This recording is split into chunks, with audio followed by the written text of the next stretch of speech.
سلمان فارسی رضی اللہ تعالیٰ عنہ فرماتے ہیں جنگ خندق کے موقع پر شدید غربت کا عالم تھا اور مسلمان دفاعی محاذ پر جنگ لڑ رہے تھے. خندق کھودی جا رہی تھی، چوڑی خندق کھودیں گے، آگ جلائیں گے تاکہ کفار حملہ آور نہ ہو سکے. غربت کا یہ عالم تھا کہ پیٹ پر پتھر باندھے ہوئے. حضرت جابر ابن عبداللہ رضی اللہ تعالیٰ عنہ کان میں آ کے عرض کرتے ہیں حضور میں نے نا آپ کے چہرے پہ نکاہت دیکھی ہے ظاہری، تو حضور 8-10 بندوں کی روٹی ہے، تشریف لے آئیں. تو حضور نے فرمایا سارے ہی چلو بھائی، سارے ہی چلو. کہتے میں گھر دوڑا، بیوی سے جا کے کہا حضور تو سب کو لے کے آ رہے ہیں. تو اہلیہ کہنے لگی کہا نہیں تھا کہ 8-10 بندوں کا کھانا ہے؟ کہنے لگے میں نے کہا تجھے تیری ماں روئے کہا تھا، پر حضور نے اعلان کر دیا سارے چلو. تو فرمانے لگی بس ٹھیک ہے، اگر حضور نے اعلان کیا ہے تو اللہ رسول ہمیں رسوا نہیں ہونے دیں گے، پھر آپ آنے دیں. آپ کیفیت دیکھیے، خندق کھودی جا رہی ہے، غربت کا یہ عالم ہے، بھوک کا یہ عالم ہے. بظاہر اسلام پر جو غربت ہے کہ پیٹ پہ پتھر باندھے ہوئے ہیں. ایک چٹان آ گئی، ٹوٹتی نہیں صحابہ سے. میں علماء سے تو میں نے شروع میں کہہ دیا میرا خطاب ہی نہیں، طالب علموں سے، دینی طالب علموں سے یاد رکھنا مسجد میں خطبہ دینا بھی بڑی شان کی بات ہے، لیکن مسجد کمیٹی والوں کی نہیں ہوتی، مسجد اللہ کی ہوتی ہے. رب کا گھر سمجھ کے کبھی جھاڑو دے نا تو بخاری میں وہ حدیث بھی ملتی ہے کہ جو بوڑھی جھاڑو دیتی تھی اور وصال کر گئی، صحابہ نے بتایا نہیں تو اللہ کے رسول نے قبر پہ کھڑے ہو کے دوبارہ جنازہ پڑھا تھا. اٹھ فریدہ ستے ہاتھ جھاڑو دے مسیت، تو ستے تے رب جاگدا تیری ڈاڈے نال پرید. لیکن اگر نبی کریم سارے کام دستے مبارک سے کر لیتے ہیں، یہ بھی سنت حضور نے ہمارے لیے چھوڑی ہے.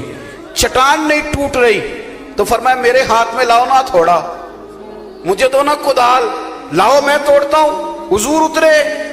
اب جوان میری بات پہ غور کریں گے. حال یہ ہے کہ پیٹ پہ پتھر بندھے ہوئے ہیں، کیفیت یہ ہے کہ کئی دنوں سے کھانا نہیں کھایا، جنگ دفاعی لڑی جا رہی ہے. پر حضور اترے چٹان توڑنے کو، اور جب پہلی ضرب لگائی نا، جو چٹان صحابہ سے نہیں ٹوٹ رہی تھی، پہلی ضرب لگائی.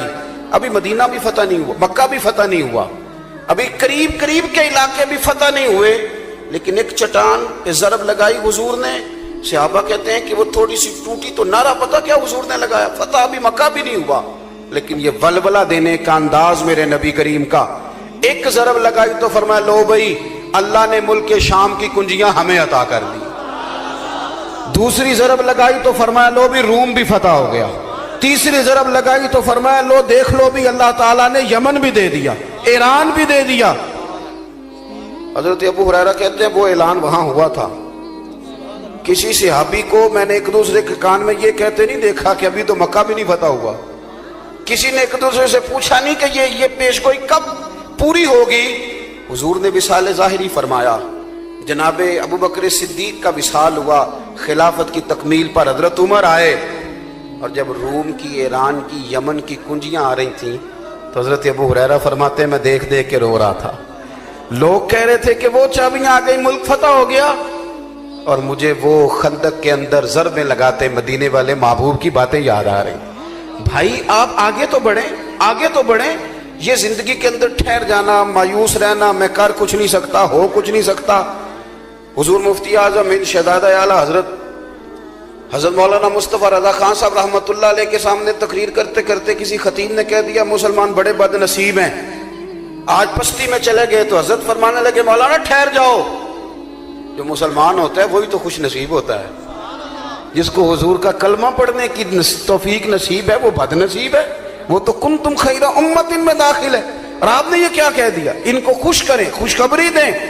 اس لیے نبی پاک صلی اللہ علیہ وسلم نے حضرت سیدنا معاذ ابن جبل رضی اللہ تعالیٰ عنہ کو یمن بھیجتے ہوئے کہا تھا لوگوں کو خوشخبریاں دینا، مایوس نہ کرنا. تھوڑا سا اپنے اندر یہ شوق پیدا کریں آگے بڑھنے کا. ایک تیسری بات آپ کی خدمت میں عرض کرنی ہے، پھر بات کو سمیٹتا ہوں. خودداری نہ حسن ہے زندگی کا، خودداری شخصیت کا وقار ہے. اللہ کے پیارے رسول صلی اللہ تعالیٰ علیہ وسلم نے نا اپنی امت کو لوگوں کے سامنے ہاتھ پھیلانا امت کا پسند نہیں کیا. ترمذی شریف میں حضرت انس بن مالک رضی اللہ تعالیٰ عنہ کی حدیث موجود ہے. حضور نے فرمایا اپنے دکھ دنیا داروں سے نہ کہنا، نوابوں سیٹھوں سے. اپنے دکھ دنیا داروں سے نہ کہنا اللہ تمہیں کبھی غنی نہیں کرے گا. فرمایا اپنے دکھ اپنے رب کی بارگاہ میں بیان کرنا، جلدی یا دیر سے اللہ تمہیں ساری دنیا سے بے نیاز کر دے گا. خودداری تھوڑی سی نہ زندگی میں پیدا کریں. کچھ بھی نہیں ہے، کچھ بھی نہیں ہے. یہ جو ہم سمجھتے ہیں نا کہ شاید وہ فلاں سیٹھ صاحب ناراض ہو گئے تو خدا جانے کیا بنے گا، کچھ بھی نہیں بنے گا. جتنے جتنے لوگ سیٹھ ہوتے جاتے ہیں، عہدوں پہ جاتے ہیں، اتنے اتنے تو بیچارے کانپنے لگتے ہیں. یہ جتنی کرسیوں پہ حکومتیں کھڑی ہوتی ہیں، ایک نہ ایک پایا ہل ہی رہا ہوتا ہے. یہ بیچارے پریشان ہی رہتے ہیں. خودداری جوانوں کے لیے بڑی ضروری ہے. ہمارے بچے آنے والی نسل سہارے ڈھونڈنے لگی ہے. کہتے ہیں وہ میری لندن والی کبھی پھپھو مہربان ہو گئی تو کام بن گیا.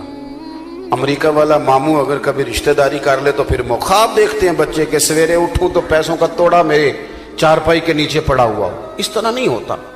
آپ خودداری کے ساتھ جینا سیکھیں، خودداری کے ساتھ. حضرت ابو ہریرہ رضی اللہ تعالیٰ عنہ فرماتے ہیں ایک شخص نے آ کے کشکول طلب دراز کیا، اور کہاں دراز کیا؟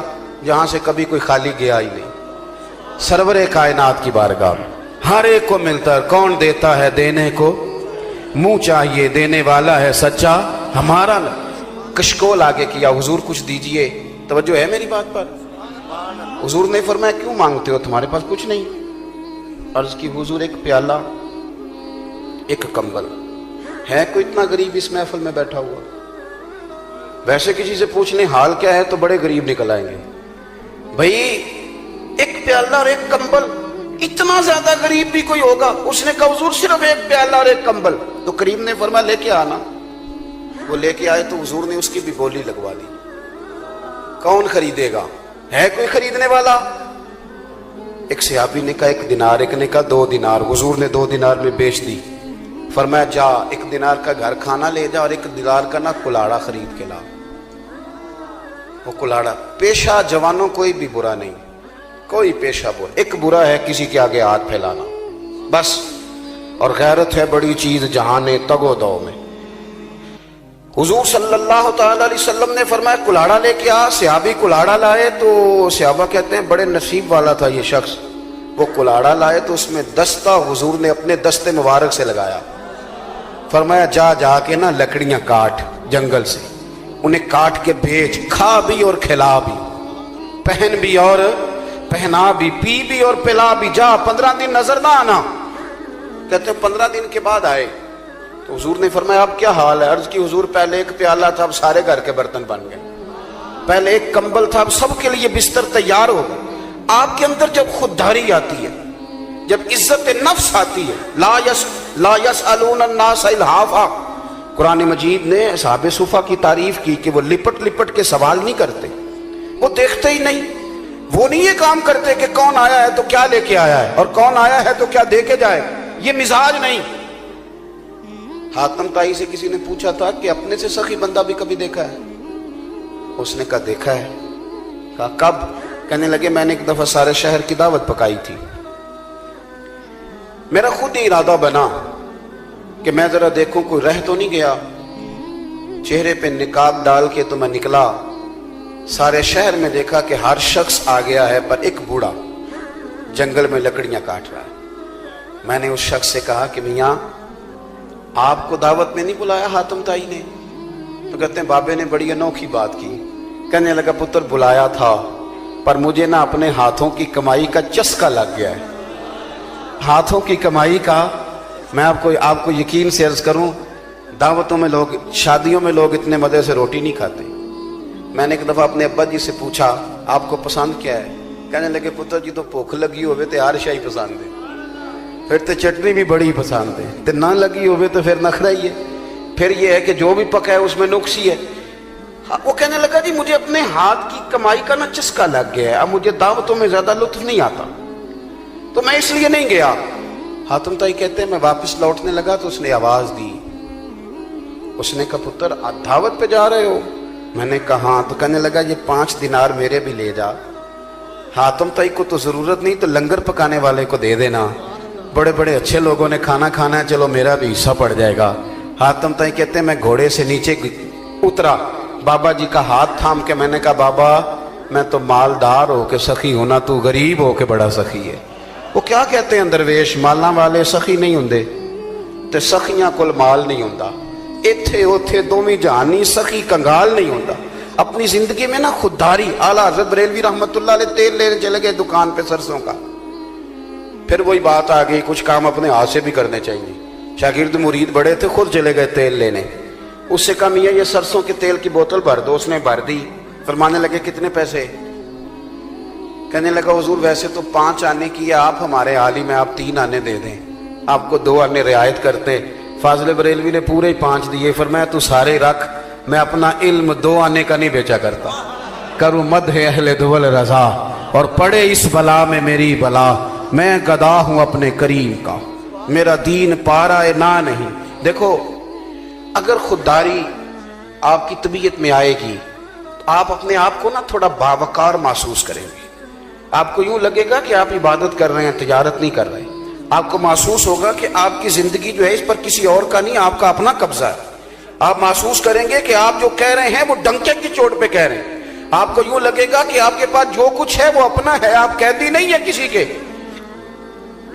شاعر، بس بات ختم کر رہا ہوں، شاعر حضرت سے معذرت کے ساتھ بعض شعراء ایسے ہوتے ہیں کہ وہ قابل رحم ہوتے ہیں، طبیعت ایسی ہوتی ہے، اور رات کو چادر اوڑھی ہے تو 3-4 دن گزر گئے، ایک الگ دنیا ہے نا یہ بھی۔ تو ایک شاعر بیچارہ بڑی خستہ حالی میں کہیں چوک میں تھا، مکھیاں بھنک رہی تھی، تو ایک مالدار آدمی گزرا، اس نے فقیر سمجھ کے چند روپے پھینک دیے۔ تو شاعر نے کہا کہ یہ کیا؟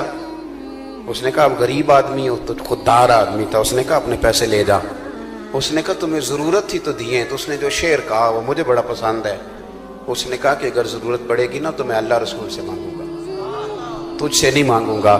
اس نے کہا رکھ لے، تجھے ضرورت ہے۔ اس نے کہا یہ آرزو کرم اور میں آپ سے کروں، یہ بھیک اس کو دیجئے جس کا خدا نہ ہو، یہ بھیک اس کو دیجئے۔ بہلول دانا بیٹھے تھے، ہارون رشید گزر رہا تھا، کہنے لگا بابا کوئی حکم ہو تو بتائیے، یہ آرزو کرم اور میں آپ سے کروں، یہ آرزو کرم اور میں آپ سے کروں، یہ بھیک اس کو دیجئے جس کا خدا نہ ہو۔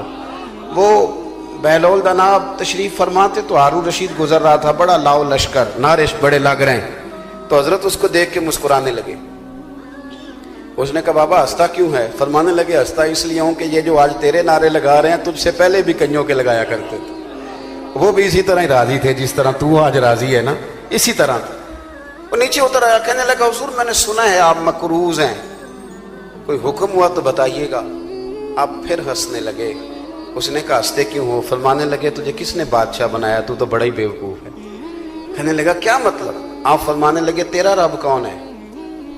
وہ سنو یار، تیرا رب کون ہے؟ کہا اللہ۔ تو فرمایا میرا کون ہے؟ کہا اللہ۔ تو فرمایا یہ کیسے ہو سکتا ہے کہ اللہ ہارون رشید کو دے اور بہلول دانا کو بھول جائے؟ تو کافر اسی پچ ہو گیا، پھر تشبیہ مسلح کی کرنا،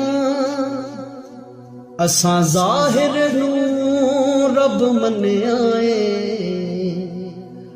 باطن دا اللہ کی کرنا، اساں ظاہر نو رب من آئے، باطن دا اللہ کی کرنا۔